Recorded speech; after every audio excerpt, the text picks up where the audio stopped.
Ayan po mga kabida, isang magandang oras sa lahat at welcome po sa aking channel. Eto po, hindi pa po tapos, ano? Ito pong si Davao City Acting Mayor Sebastian Basi Duterte mga kabida, ano? Dito ho kay Justice Secretary Boying Rimulya, ano po?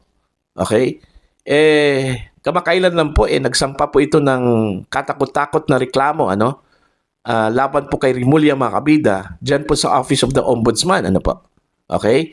Ngayon, gusto hong ipa-disbar mga kabida ni Mayor Baste, ito pong si Rimulya. Okay? At hindi lang po si Rimulya, marami po sila, ano? Puro mga abogado po, ano, mga kabida, na meron pong kinalaman o partisipasyon doon po sa sinasabi po nilang pag-kidnap daw, okay? At pag-turnover kay dating Pangulong Rodrigo Duterte, ano, doon po sa The Hague, Netherlands, ano, mga kabida. Eto, babasahin ko lang po, ano, ito pong article mula sa Ang Balita Ngayon, ano, mga kabida. Ang sabi po dito, Mayor Baste naghain ng disbarment laban kay Boying Rimulya at iba pa. Eto, ngayong araw, kahapon po ito, ano, Huwebes, Oktubre 2, naghain si Davao City Mayor Baste Duterte sa pamamagitan ni Attorney Israelito Torion ng disbarment case sa Korte Suprema laban sa 4 na mataas na opisyal ng Administrasyong Marcos, sina Justice Secretary Jesus Crespin Boying Rimulya, Defense Secretary Gilberto Gibo Chodoro, DOJ Undersecretary Nicolas Felix T, at Prosecutor General Richard Anthony Fadulion. Ayon kay Attorney Torion, Legal Counsel ng Pamilya Duterte, ang reklamo ay nakaugat sa umano'y kidnapping at expulsion kay dating Pangulong Rodrigo Duterte patungong The Hague.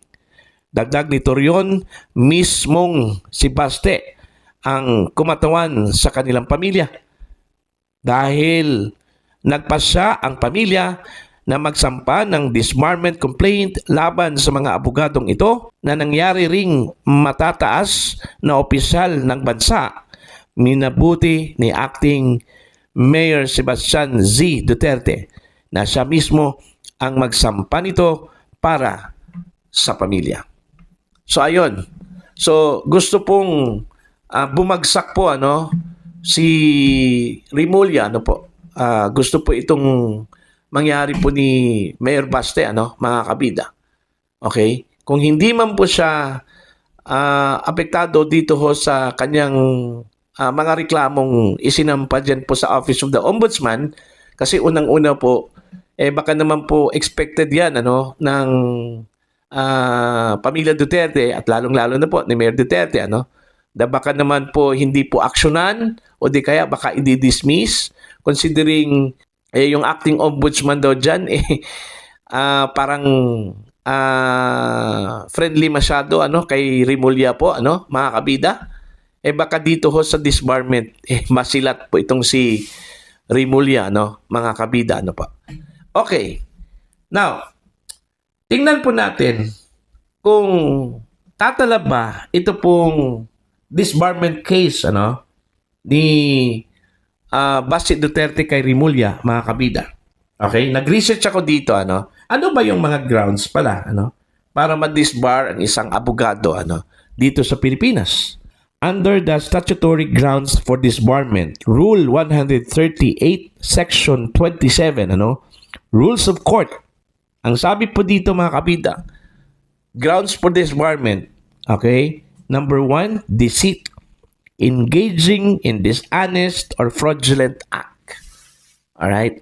Now, pasok ba dito? Parang hindi ata, ano? Okay? Number 2, malpractice. Okay? Gross negligence, incompetence, or misconduct in handling legal issues. Pasok pa dito? Parang hindi ata, ano? The same with deceit, ano, mga kabida. Gross immoral conduct. Acts contrary to good morals and standards expected of lawyers. Parang morality po ang pinag-usapan po dito, ano? Alright, number 4, conviction of a crime involving moral turpitude. Parang hindi ata, no? Crimes like estafa, theft, murder, rape, or similar offenses. Parang hindi ata. Number 5, violation of the lawyer's oath. Ano po ito? Failure to uphold justice, truth, and fidelity to the courts and clients. Ayan. Posible pa po. I-explain ko mamaya, no? Mga kabida, no? Number 6, willful disobedience of any lawful order or a superior court. Okay? Contemptuous refusal to obey the Supreme Court or other higher courts. Ayan, parang hindi ata, no? Number 7, corruptly or willfully appearing as an attorney for a party without authority, representing a client without proper authorization. Ayan.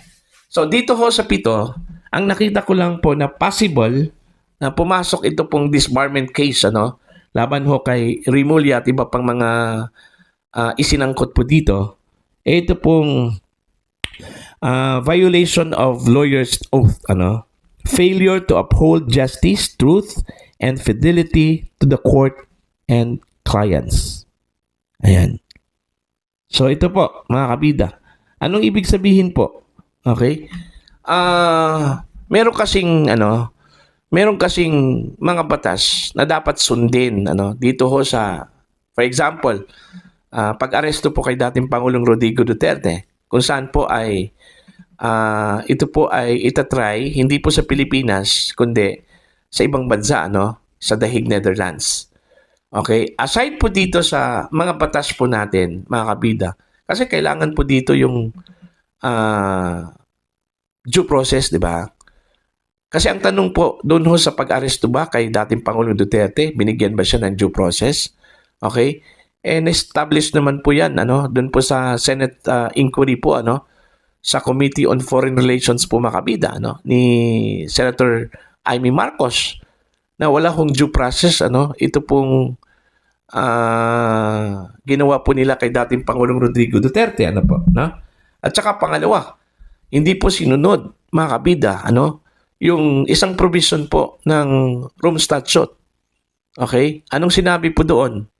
Kung ang isang arrested person, mga kabida, kailangan pong idaan muna sa isang local court, ano, to determine the validity of the warrant of arrest against him, ano, bago po siya i-turn over sa court. At ang court po dito na pinag-usapan po natin is The Hague, itong International Criminal Court, mga kabida, ano. So ang ginawa po doon po kay dating Pangulong Duterte, after na hinuli po, mga kabida, ano, ng mga arresting officers, hindi po siya dinala sa isang competent court. Okay? Ang ginawa po, inilipad po siya. Okay? Papuntang The Hague, Netherlands. So doon pa lang, meron pong violation po, ano, mga kabida. O, anong sabi po dito? Kasi may mga abogado po ang gobyerno po doon, ano? Andun po si Prosecutor General Fadolion, ano? Andun po si Undersecretary Felix T. Mga kabida. Okay? Ano bang sinabi po dito, ano? Failure to uphold justice, truth, and fidelity to the courts and clients. Hindi ba pasok doon, mga kabida? Failure to uphold justice. No, kahit na po sabihin po natin akusado, dapat binigyan po ng due process yun. Yun yung basic po, mga kabida, no? Basic po yan. Due process, whether ikaw po ay complainant or ikaw po ay respondent. Dapat mayroon pong due process. Kasi wala pong pinipili ang batas, mga kabida. O binigyan ba ng due process si dating Pangulong Rodrigo Duterte, ano? Hindi. At saka pangalawa po, mga kabida, yung 9851, ano, yung crime against humanity, ano, na batas po natin dito sa Pilipinas. May provision doon, ano, na suppletory lang po. Ito pong ICC. Dapat tayo po dito sa Pilipinas ang manguna. Okay? Unang-una, may kakayahan naman po tayo, mga kabida, no? May kakayahan po tayo na i-try ang isang Pilipino dito sa ating bansa. Pero ang ginawa, binitray po natin. Okay? Sa halip po na dito itry si dating Pangulong Duterte, ang ginawa po mga kabida, ipinadala po natin sa The Hague, Netherlands. Kasi ang rason, okay, dissolve na daw yung mga evidence. Yung mga ebidensya po mga kabida, nawala na daw. Okay, parang lumabas po dito na inutil po ang gobyerno at mga otoridad po sa Pilipinas. Okay? So yun po. Sa palagay po ninyo mga kabida, tatala ba itong disbarment case po ni Mayor Baste laban po kay Rimulya, mga kabida? Kasi sa bagong statement po ni Rimulya, inaasahan na raw niya ito, Ito pong mga kasong isasampa po laban sa kanya, mga kabida. Okay? Para lang po mapigilan yung kanyang ambisyon para maging anong tawag po dito? Para maging ombudsman po, mga kabida. Alright? Ito yung sinabi po ni Rimulya. Babasahin ko lang po, This is not the first case he filed. He has been filing cases. Expected lang yan kasi he lawyers for the double group. Yun ang sinabi po ni Rimulya, So, inaasahan po niya ito. Alright? So, para po sa inyo, please comment down. Sa mga hindi pa po subscribers sa channel, please subscribe. Just click the subscribe button. Click the notification bell. Click all para updated po kayo mga kabida sa aking mga uploads. Maraming salamat po sa inyo lahat.